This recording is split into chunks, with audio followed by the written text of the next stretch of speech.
Well, hello, welcome to a reading through of Iliad 16. I'm going to do this fairly slowly. I'm going to just go through and translate. Again, you'll need to consult commentaries for more detail on some of the forms and some of the meanings and interpretations. I'm just going to translate it through fairly slowly. This is a famous book. It records the death of Patroklos, which is a major turning point, of course, in the story of the Iliad. The first 45 lines, in the first 45 lines, Patroklos asks to enter the fight. We know from earlier books it's taken quite a while, but many of the Greek heroes have been wounded, have had to withdraw from battle.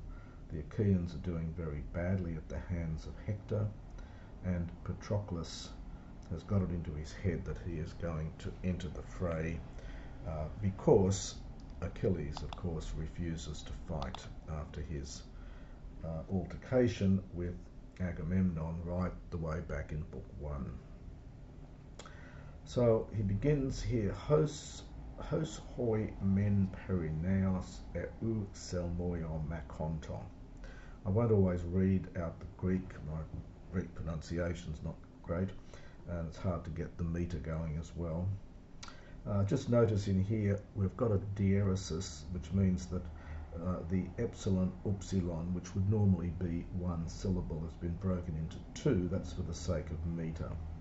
So it becomes hos hoi men perineos eu selmoi o makonto. Euselmos means well benched, often generally referring to ships. So thus they, and we get a men which will be balanced by the deck here, thus they were fighting around the well-benched ship. But, now they of course is referring to the Achaeans, but Patroklos, paristato, is an imperfect middle. So you can probably translate something like that Patroklos was coming alongside Achilles. And in apposition to Achilles, we get poimeni laon, the shepherd of the host, shepherd of the people. Dakrua therma keon, he was pouring out, literally, warm tears. And we get this amazing simile here, hos tekrene mel anudros. So like a dark, well, it's literally black watered stream, we'd say perhaps a dark watered stream. And the metaphor continues in the next line, which pours forth Denopheron hudor. Denopheros, lovely word here, it means dark or murky. So pours forth, and the kata can just go with this, or you could take it as ktamesis with the verb. So which pours forth murky or dark water, and then down the aiglipos petres. Normally translated this word here as steep or sheer rock, so down the steep rock. The etymology of this word is uncertain. You can see the I root here, which may have something to do with goats. So some explain it as meaning that it's so steep that goats can't get there, so it's left alone by goats, so destitute even of goats. Generally just translated as steep or sheer. So just to do those two lines again quickly. So shedding warm tears like, and now by the way, we get these tets here. You don't translate them. These are generalizing tet, often used in these similes. When you've got a simile, the generalizations, Homer puts in this tet here. You can't really translate it into English. So, but just note that they're there. So shedding warm tears like a dark watered crane stream, which pours forth murky water down the sheer rock. ton de idon oiktira pod arcus dios Achilles. And then glorious Achilles, swift of foot, having seen him, so when he saw him, oiktire, this is from oiktiro, he pitied him.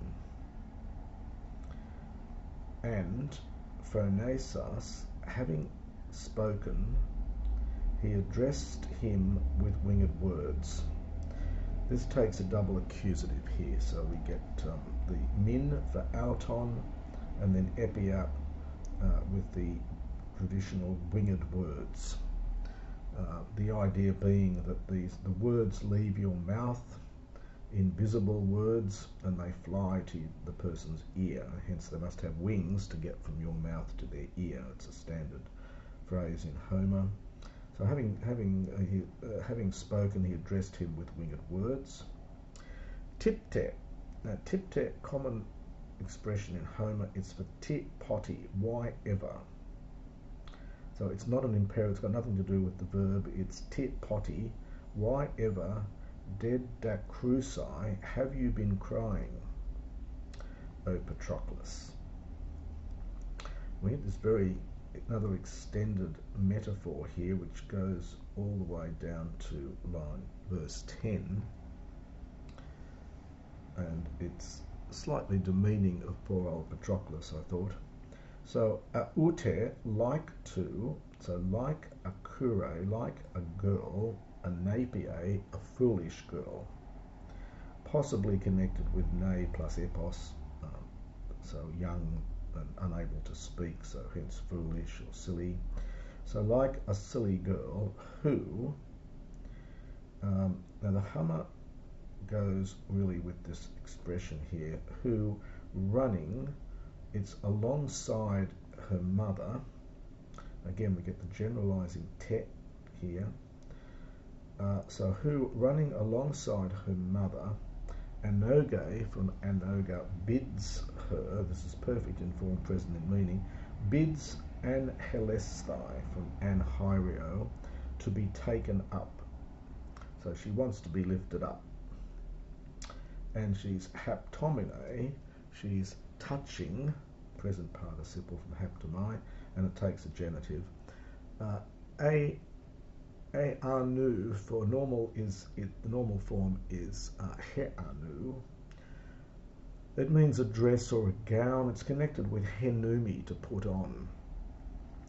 So touching her gown, and she holds her back, she detains her, this is the mother, as she is hastening. And weeping, dekro essa, poti durkatai, poti for pros, and then durkamai, she looks at her, weeping, or crying, shedding tears, offera plus subjunctive, until, one of the uses of offera plus subjunctive, so until an heletai, she might be taken up. So it's an extended metaphor here. Homer's very fond of these. Again, it's not very flattering to poor old Patroklos, so just to do this bit again quickly. So why, O Patroklos, have you been crying?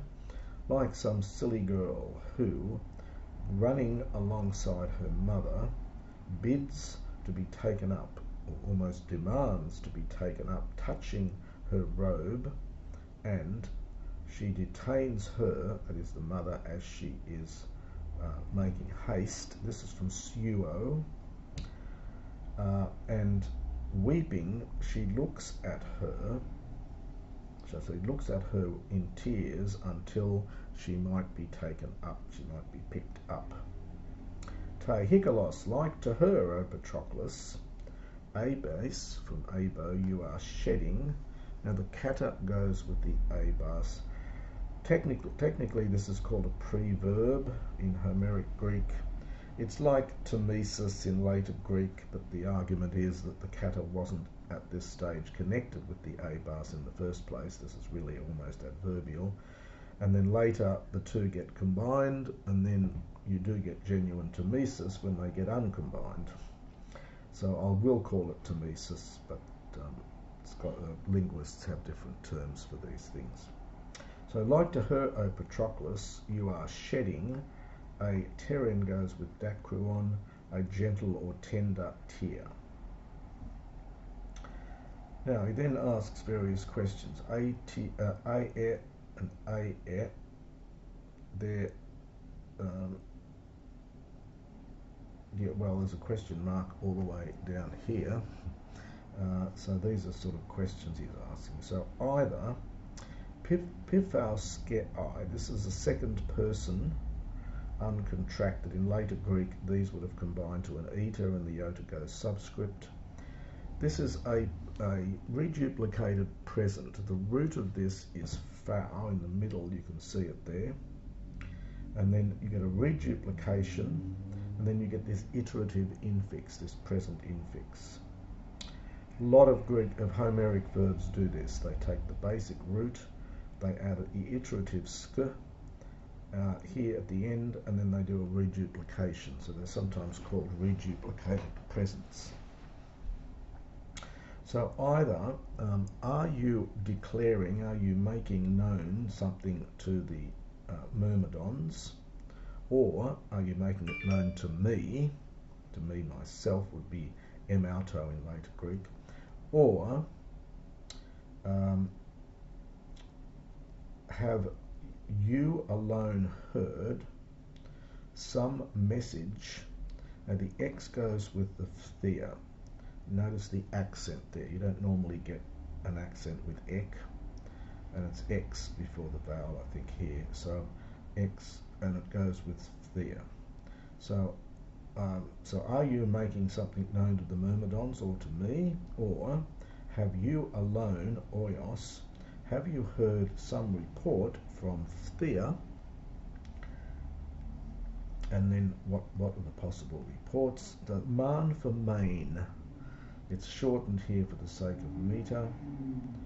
I think so. Man for main.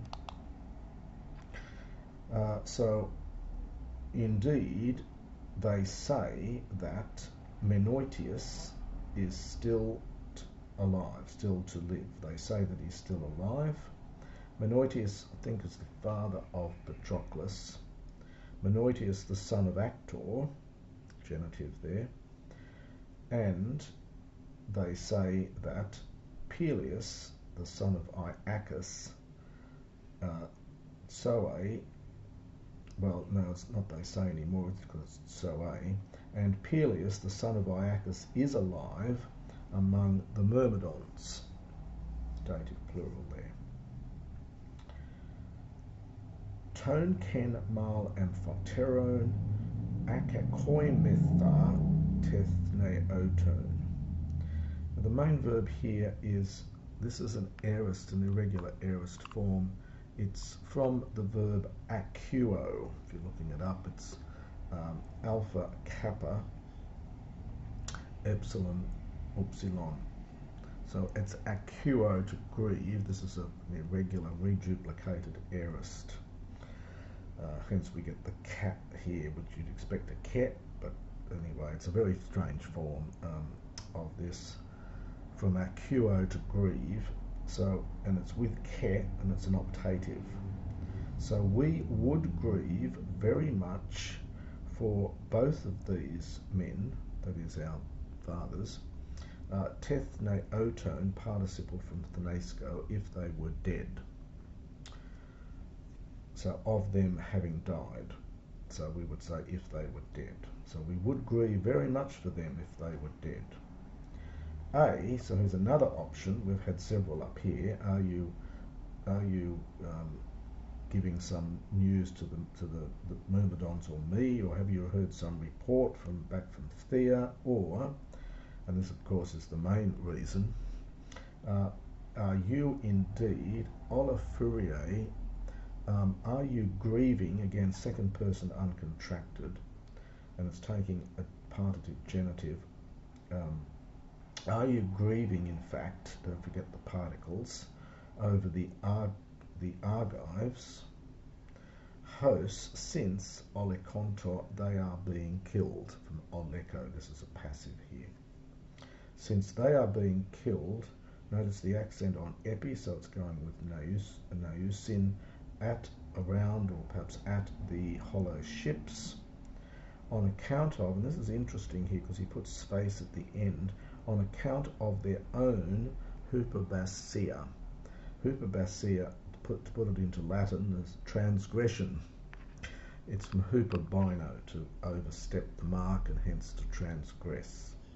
So on account of their own, he puts it very emphatic, says Achilles, on account of their own transgression, in other words, what they've done to me.